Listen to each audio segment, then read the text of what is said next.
Yeah, whenever you want. Sucio.Talk. Here on the rooftop of Wild Dunes. That's impressive. Pretty crazy name. Hanging out with Chef JT Kerwin. What's up, Chef?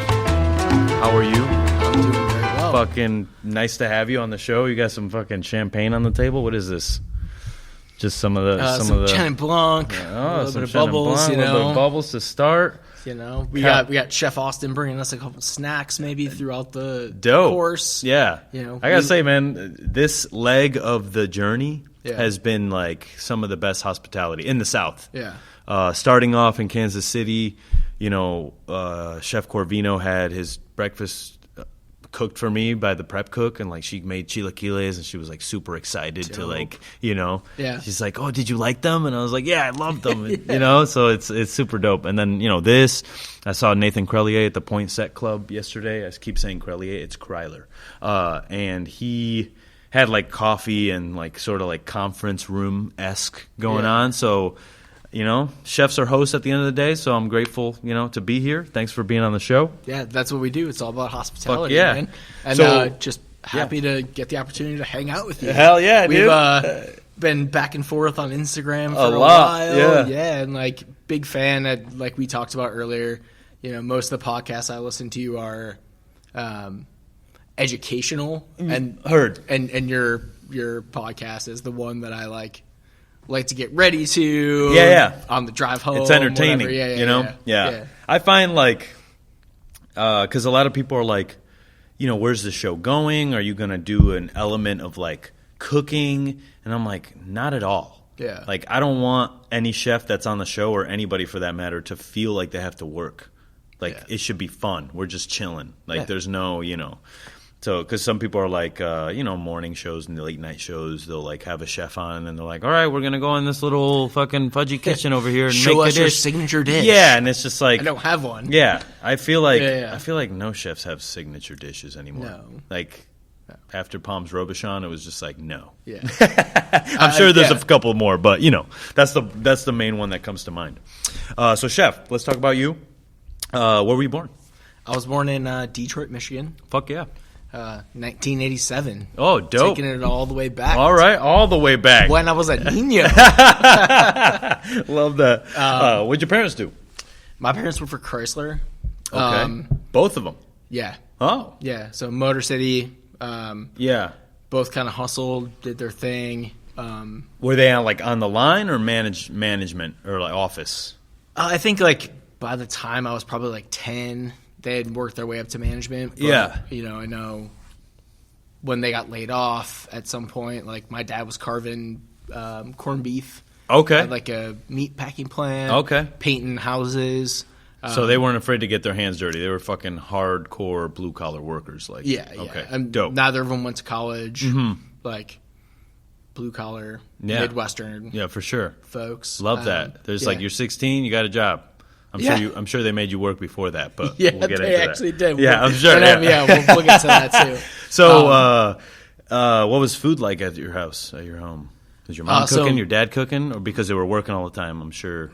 So I was very lucky. Like by the time I got to, you know, like elementary school, late elementary, my dad would work super early. Yeah. Get home early. We were both, my brother and I, we were all latchkey kids. Got you. But we didn't have to fend for ourselves. The rule in our house was you have to contribute. So my dad did most of the cooking, a lot of like smoking, barbecue. Okay. You know, that's not bad. Grilling some chicken on the weekend. Like, it wasn't great. My mom couldn't cook for shit. Okay. So she made like mac and cheese, and I think that was about it. All right. At least she was trying, you know? Yeah. Making the box stuff.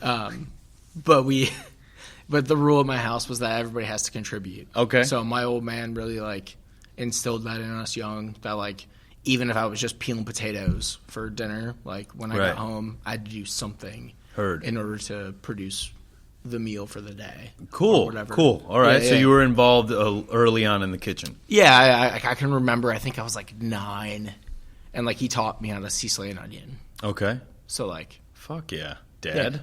Yeah. Good for him. Like, yeah. And I didn't know what it was, but he was like, this is how you don't he didn't say this is how you seaslay an onion. It was like, this is how you don't fucking cut your fingers. Yeah. So this is how you're going to cut an onion from now on. And then later on in life, you're like, Dad was right. Yeah. And it was Where'd he learn to cook from? I think just out of necessity. Just doing it? Yeah. Yeah. I mean, He learned a little bit of technique. He must have worked at a restaurant at some point in his life. He worked at a corned beef factory. Oh, yeah, you just told me. He worked at, okay, that's probably where he learned it. He knew how to use a knife. Yeah, okay. Yeah, gotcha. So kind of instilled that, like... Dope. Respect the ingredients. Yeah. Yeah, you have to work for your food kind of thing. Oh, that's... we were having a menu meeting once at Meadowood, and Jan, shout out to Jan, he's a sous chef at the Charter Oak right now. And he was like, I think people should have to work for their food. Yeah. And like saying that at the tasting menu meeting, and we're like, but they're paying a lot of money, Jan, so we don't want them to work that hard for their food. You know what I mean? Yeah, like they work for the money that pays for the food. Yeah, exactly. They already work for it. Yeah. But, he was basically saying like, have a dish where they take it out of the soil, or like like how dope would it be if you, because we used to do these new potatoes like literally out of the pot. That was my prep, and then I had to like basically put a rubber band on a tweezer on the side of a pan because we needed the leaves to stay nice and green, and boil the potatoes. So the potatoes would be boiling on this line, on this root, like this little thin root, and you just be praying that they wouldn't fall. And then, like, it's one of those dishes that you can fumble at any moment. So literally, like you can't turn your head. Exactly. So literally, at the last second, a potato falls off, and you're like, "Oh, that for nothing," But well, and where you came from, where like Costa wasn't gonna take shit. No, he was not gonna. Yeah, he was. I remember one of the first nights that we were running the dish. I think it got miscommunicated a little bit. I'm not sure by who, but I'm not pointing any fingers. It was just like, we took all the potatoes off of the greens. We're like, hey, we got these new potatoes, chef. Like, what do you want to do with them? And he's like, you motherfuckers didn't leave the greens on? It's like, what the fuck's wrong with you? Like, we grew them this way for this reason, But it's just, things happen in the kitchen. Things are moving fast, and sometimes you don't say the right words. Yeah. Because I've also had dishes on the station, I can't think of any specific examples, but until they say like, oh, it's like this, then I'm like, oh, and I finally get it, and I'm like, all right, now I get what this is. Yeah. And that's just because we're not that smart of people, but that's okay. That's why we're cooking food and not fucking, you know. Building rockets. Building rockets, exactly. Thanks, Elon. Elon probably doesn't know how to cook for shit. No. You know? No, he pays so somebody to do if he needs a personal chef, let me know, Elon. You know what I'm saying? You got that trillion. Shout out to Elon. Pay me $1 million. Yeah. Okay, where were we? Motor City kid, chilling. Yeah. Older brother? I have two older brothers, like 5-6 years older than me. They're half brothers. Yeah. And then one younger brother who's like 15 months. Okay. Heard that. Yeah. Hell yeah, 15 months. Love that. Yeah. Same distance as my kids. Yeah, exactly. I guess you have to, right? Because I was talking to Chef Alewife yesterday, and he was saying that like he loved the fact that he was born so close to his brother, because it's like then you have somebody to hang out with, somebody to like chill with, you know what I mean? Exactly. Yeah. You get somebody to watch out for you. Exactly. What are they doing now? So my what's up, chefs? Brother. No worries. Get on in here. Okay, sorry. No worries. He's all good. Got a business of his own. What do we got He's over here? He's a motivational speaker. Damn, son. Chef, what do we got? This is kind of my interpretation of a paella, crispy rice salad, everything you would kind of find in a paella. Yeah. Shrimp alla plancha, we call it, kind of a secret paella. Okay. This is a cauliflower salad with local sea bean pesto. Okay. This is octopus hush puppy, which also another kind of a play on the takoyaki. Yeah. And then gambas al ajillo over sourdough. Dope. Thanks a lot, man. Yeah. Chef Austin Blake coming in with the snacks. Yeah, shout out to you guys. Hell yeah. Have a good night, guys. Thank you, bro. All right. Some fucking food. Let's continue in a little bit, and then we'll stop and feast on this. Yeah, for sure. This looks delicious. Damn. So are you, before we get back to your story, the restaurant, is it a la carte or tasting menu? So we actually have 13 restaurants here. Okay. So let's go through that. I oversee all the restaurants. Heard. Here. So from A to Z, what are the restaurants? Don't put me on pressure to have an alphabetical. Okay, but no, our fine dining restaurants, and right, like that includes like cafes, our employee dining room. Okay, heard. So like everything that the Oyster hotel Catcher, needs. which Chef Austin oversees, is our like PM fine dining restaurant, focused on seafood. Does a really great job with locality. We've got Coastal Provisions, which is our steakhouse. Yeah, okay. So super local, but they're doing breakfast, lunch, and dinner. Yeah. Coffee shop. We've got a casual taco spot. Yeah.